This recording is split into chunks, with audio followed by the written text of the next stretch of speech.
Hello guys, welcome to Thangam channel. இன்றைக்கி நம்ம என்ன சமையல் பார்க்க போகிறோம் அப்படின்னு பார்த்தீங்கன்னா, முட்டை தொக்கு எப்படி செய்கிறதுன்னு பார்க்கலாம் வாங்க. அதுக்கு தேவையான பொருட்கள்: முட்டை வேக வச்சு எடுத்திருக்கேன், மிளகாய்த்தூள் உப்பு போட்டு நம்ம ஃப்ரை பண்ணிக்கணும். ஃபஸ்ட்டு சின்ன வெங்காயம் ஒரு 20 சின்ன வெங்காயத்தை அரைச்சி வச்சுருக்கேன், தக்காளி 4 தக்காளி அரைச்சி வச்சுருக்கேன், 15 பல் பூண்டு இடித்து வச்சுருக்கேன், கறி மசாலா, சிக்கன் மசாலா, மட்டன் மசாலா எது வேணாலும் ஆட் பண்ணிக்கலாம், 1 ஸ்பூன் எடுத்திருக்கேன், மல்லித்தூள் 2 ஸ்பூன், மிளகாய் குழம்பு மிளகாய் தூள் 2 ஸ்பூன், கார மிளகாய் தூள் 1 ஸ்பூன், உப்பு தேவையான அளவு, எண்ணெய், கருவேப்பிலை, கொத்தமல்லி. எப்படி சமைக்கிறது பார்க்கலாம். இப்போது அடுப்பில் தோசைக்கல் வச்சுட்டேன், ஸ்டவ் ஆன் பண்ணிக்கலாம். ஒரு ஸ்பூன் மிளகாய் தூள் சேர்த்துருக்கேன், ஒரு 3/4 ஸ்பூன் உப்பு சேர்க்குறேன். இப்போ தண்ணி விட்டு நம்ம மிக்ஸ் பண்ணிக்கலாம்.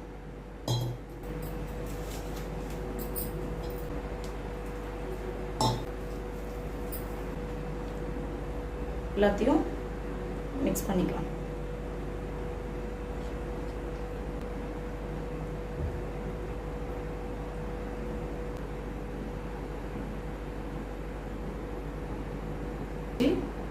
அடுப்பை ஸ்லோ பண்ணிட்டு ஒன்னொன்னா முட்டையை இதில் போட்டுக்கலாம். எப்பவுமே சிம்ல வச்சுதான் முட்டை வறுக்கணும்.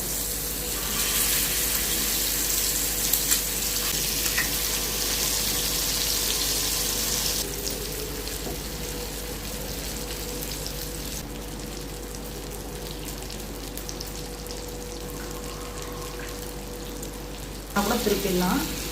இல்லை உடஞ்சிரும் அப்படின்னு நினைச்சீங்கன்னா ஒன்னொன்னா திருப்பிடுங்க.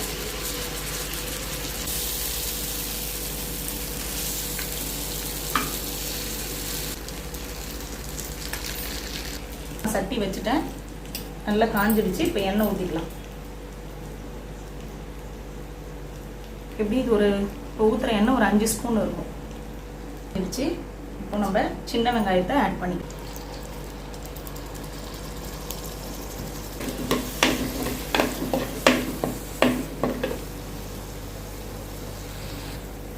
இப்போ வெங்காயம் நல்லா வதங்கிடுச்சு. இப்போ நம்ம தக்காளி சேர்த்துக்கலாம்.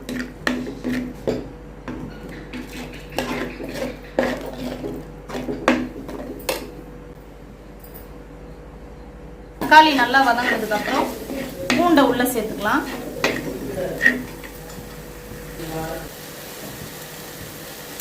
ஒரு ஸ்பூன் அளவு உப்பு போடுறேன். இப்போ ஸ்டவ் சிம்ல வச்சுட்டு கருவேப்பிலை ஆட் பண்ணிக்கலாம்.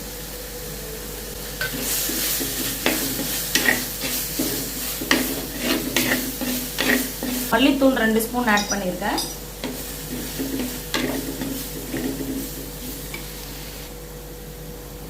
இப்போ குழம்பு மிளகாய் தூள் 2 ஸ்பூன்.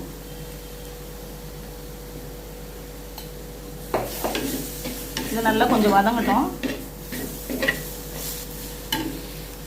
காரம் மிளகாய் தூள் 1 ஸ்பூன்.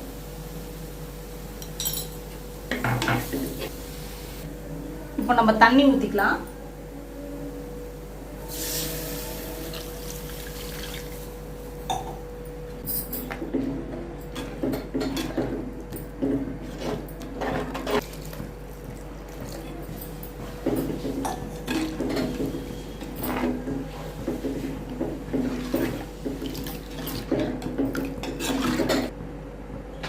நான் ஏற்கனவே உப்பு ஆட் பண்ணியிருக்கேன். நீங்கள் உப்பு எப்படி இருக்குன்னு பார்த்துட்டு சேர்த்துக்குங்க.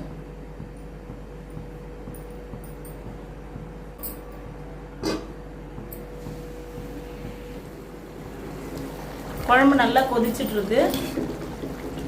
இன்னும் ஒரு 10 நிமிஷம் நம்ம முட்டையை ஒன்னொன்னா உள்ள போட்டுடலாம்.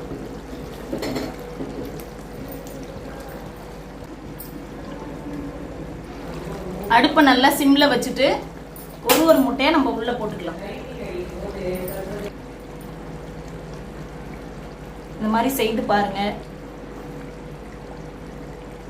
மூடி போட்டு மூடிடலாம். ஒரு 10 மினிட்ஸ்க்கு அப்புறம் நம்ம ஸ்டவ் ஆஃப் பண்ணிடலாம். இப்போ ஸ்டவ் ஆஃப் பண்ணிடலாம். ஆஃப் பண்ணிட்டு ரெடி ஆயிடுச்சு குழம்பு. இப்போ கொத்தமல்லி தூவி இறக்கிடலாம். வீடியோ உங்களுக்கு பிடிச்சிருந்தா லைக் பண்ணுங்க, கமெண்ட் பண்ணுங்க, ஷேர் பண்ணுங்க. தங்கம் சேனலை மறக்காம சப்ஸ்கிரைப் பண்ணுங்க. தேங்க்யூ.